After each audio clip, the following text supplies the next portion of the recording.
Hello, my dear Aries! Hello, mga my dear! Kumusta po kayo? I hope and pray mga my dear, nasa mga oras na to habang pinapanood mo or pinapakinggan mo ang ating reading is nasa mabuti kang kalagayan. Ang gagawin natin ngayon mga my dear is reading mo para sa yung first 15 days of April. This is from April 1 hanggang April 15, 2025, and this is a general reading. So, munting paalala lamang mga my dear na ang gagawin natin ngayon ay general reading. So, hindi po ito 100% na mag-resonate para sa ating lahat. So, please mga my dear, lower your expectation pagdating po sa mga general reading.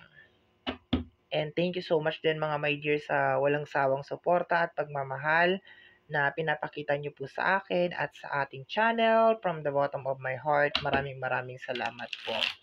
So, meron ka ditong message galing sa ating oracle card. I wish I could share my good news with you and I am a very jealous person.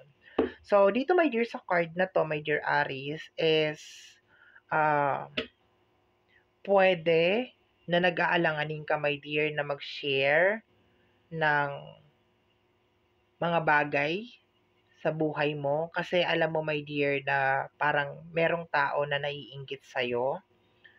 Medyo nagdadalawang isip ka, nagdadalawang isip ka, nag-aalanganin ka, my dear Aris, na parang mag-post ng mga bagay na nangyayari sa buhay mo, or if just in case meron man mga magagandang bagay na nangyayari sa buhay mo, medyo nag-aalanganin ka dito, my dear, because of merong mga tao na parang naiinggit sa'yo. Or parang ayaw ka siguro, my dear, na makitang successful or hindi nagiging masaya sa mga achievement mo. So, medyo nag-iingat ka dito, my dear. Medyo nagdadahan-dahan ka.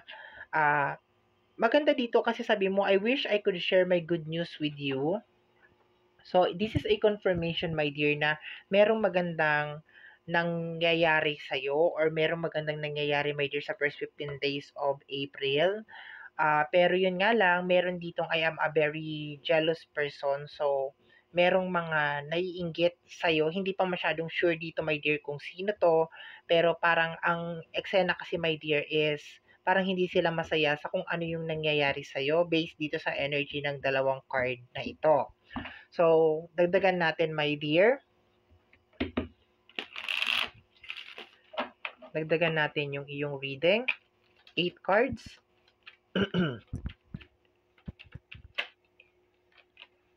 The Three of Cups. Yes, my dear, may magandang mangyayari ngayong first 15 days of April. Ayan o. So, kung makikita mo dyan is more on success, celebration, baka din mag-outing or lalabas or baka maiimbitahan ka, my dear, sa isang salo-salo. Ayan. And parang may nagsiselos. Okay, yun ang nakukuha ko dito, my dear. Parang merong ayaw kang nakikita na ganito yung sitwasyon mo, my dear, na masaya ka, nag-i-enjoy ka, na ginagawa mo yung mga bagay na nagpapasaya sa'yo. Yun ang nakukuha ko dyan, my dear, na energy. But so far, maganda tong card na to kasi nakukuha ko na merong something na maganda, may good news or merong something na maganda na mangyayari ngayong first 15 days of April para sa'yo, my dear Aries. Next card natin, my dear, is the energy of the Three of Pentacles. Okay, posibleng katrabaho mo to, my dear. Okay, na naiinggit sa'yo. I can feel na parang very close siya sa'yo. Okay? Baka nakakasalamuha mo rin to, itong tao na to. Ayan, baka nakakasalamuha mo rin or baka malapit sa'yo, my dear, yung nakukuha ko. Pero to the point, my dear, na nauna tong Three of Cups na to compare dito sa Three of Pentacles na to, I can feel based on the energy na baka malapit lang sa'yo tong parang may inggit sa'yo. Okay? Baka din alam mo na rin to na parang may inggit siya sa'yo or parang ayaw niya talagang nagiging masaya ka, my dear Aries. But sa ibang energy, this is also a confirmation, my dear, na kung meron kang ginagawa or meron kang tinatrabaho or meron kang gustong ma-achieve, meron kang tina-target, meron kang mission, meron kang project. This is a clear sign, my dear, itong dalawang three na to, Three of Cups and the Three of Pentacles, na ang first 15 days of April is the day na ma-accomplish mo siya, makukuha mo kung ano yung bagay na yon, magkakaroon ng result kung ano man yung tinatrabaho mo, you will be receiving good news. Yun nga lang, hindi mo talaga maiiwasan, my dear, na meron mga tao na naiinggit, okay, or hindi masaya sa mga bagay na nangyayari sa'yo. Pero, bakit ko nasabi na baka alam mo na? Kasi sabi mo dito, I wish I could share my good news with you. So, baka kilala mo na kung sino to. Teka lang. Baka kilala mo na, my dear Aries, kung sino tong tao na to. Okay? Next na card is the energy of the Two of Cups. Okay? So, sobrang lapit naman niya sa'yo. As in, sobrang close. Okay? I just wish hindi to karelasyon mo. Okay, my dear. Sana hindi to karelasyon mo. Pero ito kasing energy na to is something, itong energy ng Two of Cups is very close, as in sobrang close. Kino-confirm lang nito na kung sino yung nagsiselos sa'yo is sobrang close talaga ninyo, okay? And sana hindi mo siya karelasyon. Teka lang. Ayan, pasensya na, hindi pa po magaling ang lalamunan ko. Talagang, 'di ba, Makati pa rin po siya paminsan-minsan. Pasensya na po. Sa energy din na to, my dear, okay. Baka gugustuhin niya rin, my dear, na mag-iingat din ako, my dear. Okay, this is a warning lang din, my dear, sa'yo na baka meron mga tao na makikipag-close sa'yo para malaman lang kung ano yung nangyayari sa buhay mo. Okay? Ibig sabihin parang ano siya, parang spy. Parang ganun na nakukuha ko, my dear, na energy. Okay? Parang spy, makikipag-close sa'yo, ko-contact sa'yo, i-message ka, pero iba talaga yung agenda niya. Okay? Iba talaga yung agenda niya para makita lang kung ano yung nangyayari sa buhay mo. Grabe naman siya. Okay? We have here the Nine of Cups. So, maganda naman, my dear, pagdating sa'yo. Kasi umuulan ng blessing pagdating sa'yo, my dear. Umuulan talaga ng blessing ang first 15 days of April para sa'yo, my dear. Changes, transformation. Ang ganda ng energy. Yun nga lang, mag-ingat ka lang talaga, my dear, sa mga evil eye. Kahit yung mga tao, my dear, nakilala mo na may tinatagong inggit sa'yo or may crab mentality, mag-ingat ka sa kanila. Alam ko naman mag-iingat ka sa kanila kasi kilala mo na sila. Pero mag-ingat ka rin, my dear, sa mga tao na bago, no? Bagong papasok sa buhay mo. Kasi I think parang gusto lang nila pumasok sa buhay mo para malaman kung ano yung nangyayari sa life mo. Okay? But so far, yun lang yung pinaka-issue kasi natin dito, yung jealous na energy. Okay? Jealous siya. Okay? Ewan ko, pero paulit-ulit, my dear, na pumapasok na parang partner mo siya, parang nagsiselos siya, my dear, sa mga achievement mo, sa mga nangyayari sa'yo, parang hindi siya happy for you. Meron ako nasagap na energy na ganun, na your partner is not happy sa mga bagay na na-achieve mo as of this moment. Parang tinuturing ka niya, my dear, na kakompetensya. Pero this is a general reading, my dear Aries. So, meron lang ako nasagap na energy na ganon. Pero for some of you, posibleng kaibigan mo to, kamag-anak mo, kapamilya mo, posibleng katrabaho mo rin, my dear, na magpapanggap na magiging ka-close ka. Somebody, meron ako nakukuha na energy na meron magpapanggap, kunyari, masaya sa'yo, happy sa'yo, kakaibiganin ka, pero iba talaga yung pinaka, niya, iba talaga yung pinaka-agenda nitong tao na to. The Eight of Sword, okay? Energy ng trap card. Energy ng trap card. You're surrounded with plastic na mga tao, my dear. You're surrounded with plastic na mga tao.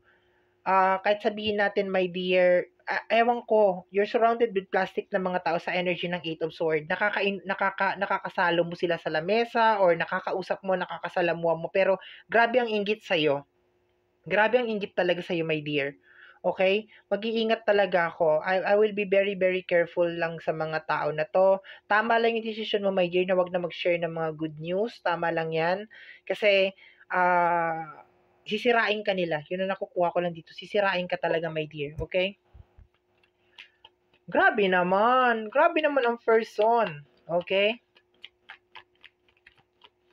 Next is the energy of the judgment, okay? It is a confirmation, my dear, na yes, meron ka talagang mga achievement, my dear. Meron na mga fruit of labor, mga bunga ng mga pinaghirapan ngayong first 15 days of April. And it's better na lang siguro, my dear, na wag mo na lang i-post. Ganun din, my dear, kung meron ka mga out of town, meron ka mga pupuntahan, i-enjoy mo lang siguro, my dear, kung meron kang balak na magbakasyon, or meron kang mga accomplishment, achievement, my dear, sa first 15 days, medyo magiging maingat ako, my dear, sa mga sa pag-share na nitong mga to, okay?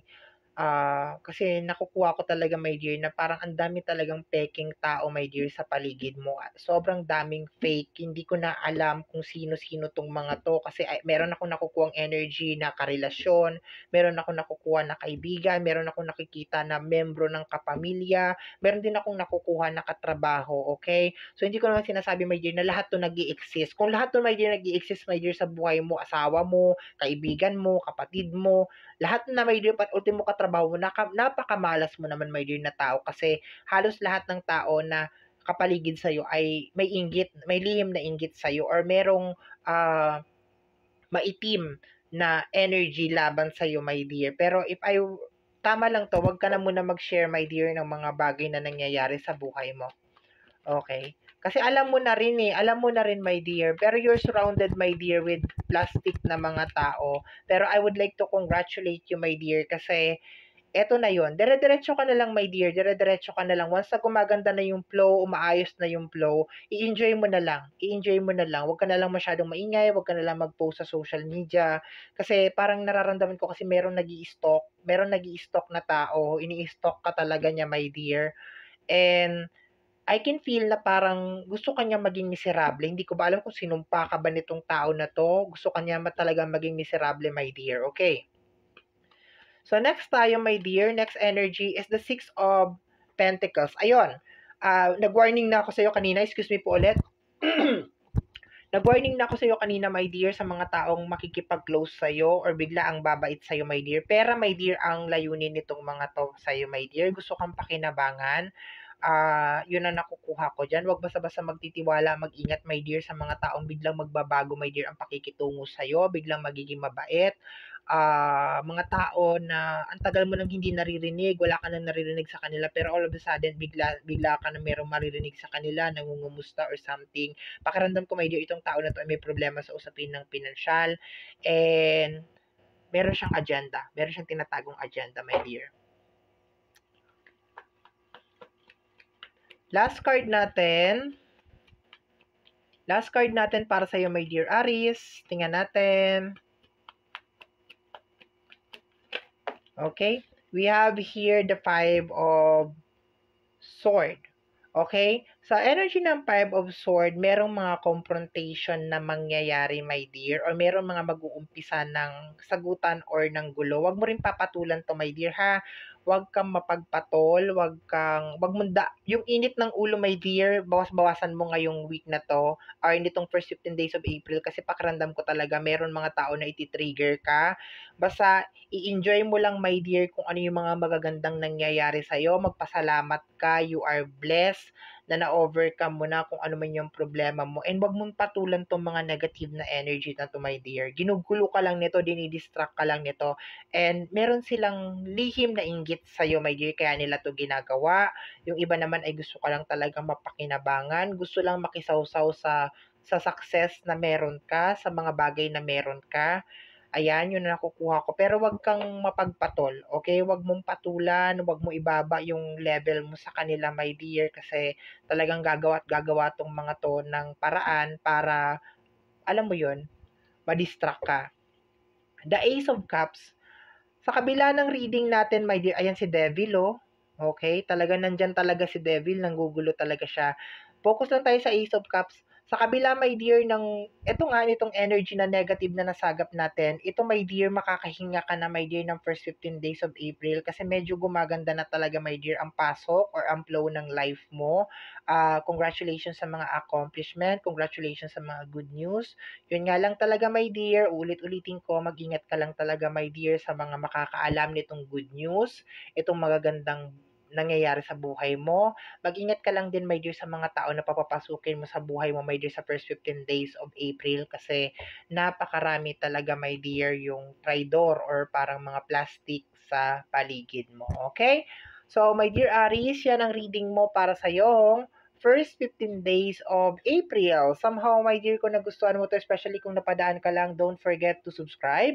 Paki-click, my dear, ang notification bell para ma-update ka sa aking mga upload, and free to like, free to share, free to comment sa lahat ng ating mga videos. Once again, my name is RJ, also known as Apo J. Maraming salamat po, and until next time, bye-bye! Thank you, my dear!